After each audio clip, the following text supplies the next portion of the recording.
Halo, wassalamualaikum warahmatullahi wabarakatuh. Kembali lagi bersama Tambal Panci Dandang Bolong. Hari ini kita mau running test dan review Yamaha SS650 tahun 80-an setelah perbaikan di bengkel Magna Motor Garage. Jadi sebelumnya motor ini datang dengan keluhan yang pertama karburator, yang kedua kopling slip, yang ketiga perbaikan rem depan dan fitting ulang roda depan, dan yang terakhir adalah starter mati. Sambil jalan gua akan menjelaskan satu-satu penanganan seperti apa yang kita kerjakan dari keempat keluhan tadi. Jangan lupa siapin kopi, rokok, dan cemilannya loh. Yuk langsung aja kita bahas di masalah yang pertama, yaitu karburator. Untuk penanganan karburator sendiri, itu karburatornya yang bagian kanan banjir teman-teman. Kita cuma setting di bagian pelampungnya. Lanjut nih, jadi karbu ini tuh settingannya kurang maksimal teman-teman. Yang jadi masalah adalah di bagian filternya sudah tidak ada, cuma diganjel pakai spon atau sejenis busa gitu. Jadi motor terkesan seperti jeritan karena asupan udara terlalu banyak. Penanganan selanjutnya kita setting di bagian pilot jet nih teman-teman.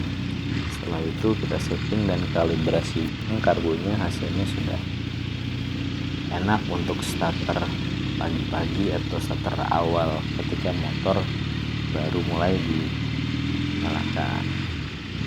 Lanjut ke yang kedua nih teman-teman, kopling slip. Susah untuk oper gigi, entah sebelumnya sudah pernah dibongkar atau ada bagian yang hilang atau gimana. Yang jelas di bagian rumah kopling itu nggak ada spasi ketika mur dikencengin. Harusnya mur itu dikencengin harusnya masih ada spasi, dia kenceng ketika per kopling itu udah kepasang sama kampas-kampasnya. Jadi alhasil selip parah. Nah, setelah kita hitung panjang kali lebar kali tinggi, langsung aja kita kepasrahin ke tukang bubut nih. Jadi kita langsung aja ke tukang bubut. Setelah 2-3 kali bongkar bolak-balik ke tukang bubut, akhirnya rumah kopling sudah pada posisi yang proporsional, dan alhamdulillah penyakit kedua beres. Yuk lanjut ke keluhan ketiga nih teman-teman. Jadi motor ini tuh setelah restorasi teman-teman di bengkel lain, dan untuk spare part originalnya sendiri mungkin sudah susah dicari. Mungkin ada bagian-bagian part kecil yang substitusinya dari motor lain yang tidak sepenuhnya PNP atau harus ada akal-akalan sedikit. Nah, untuk masalah yang ketiga ada di bagian roda depan dan rem depan ya teman-teman. Keluhan yang pertama adalah rem tidak pakem dan terkesan ngebagel teman-teman. Penanganan yang kita kerjakan adalah kita bongkar semua mulai dari kaliper, piston, dan master rem. Untuk bagian pengereman kita cuci semua, dan ternyata masalah ada di selang rem yang mampet nih teman-teman. Jadi untuk perawatan minyak rem sendiri itu bagusnya diservis secara berkala teman-teman, karena untuk bagian pengereman ini vital banget. Lanjut, nah untuk bagian pendukung pengereman depan yaitu roda set, bagian depan kita fitting ulang karena spasi antara tabung dan velg lumayan berjarak sekitar beberapa mili, yang harusnya tidak seperti itu teman-teman. Dan setelah kita fitting ulang, memang shock depan ini bukan bawaan aslinya.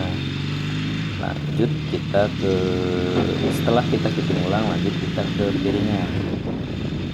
piringan cakram depan ini. Untuk bawaannya dia masih tanpa lubang-lubang ya teman-teman. Jadi kita bawa ke tukang bubut untuk dibuat lubang.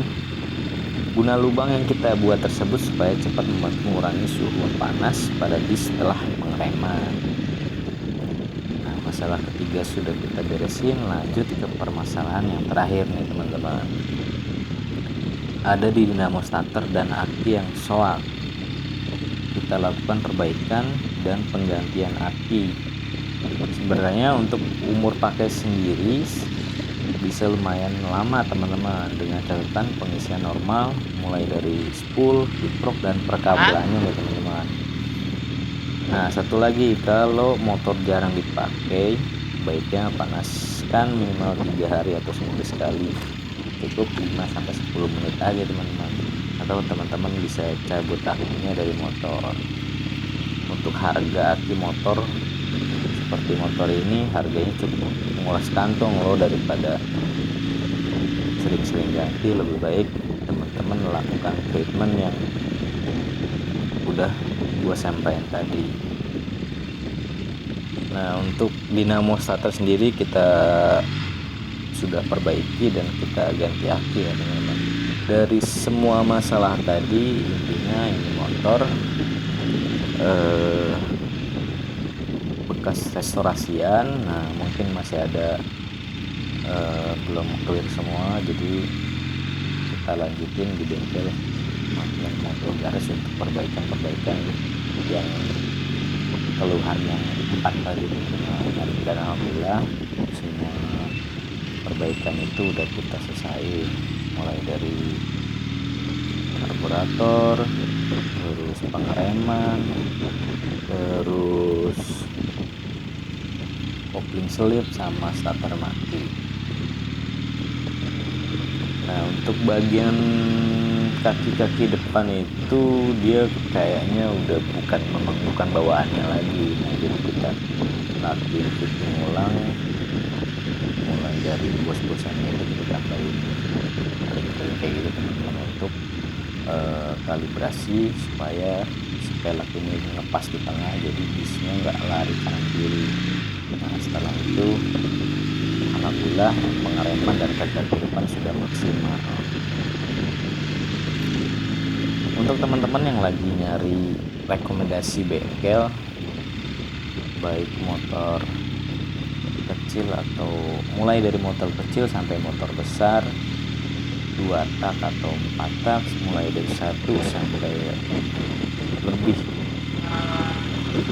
silindernya, bisa main-main ke bengkel kita nih teman-teman.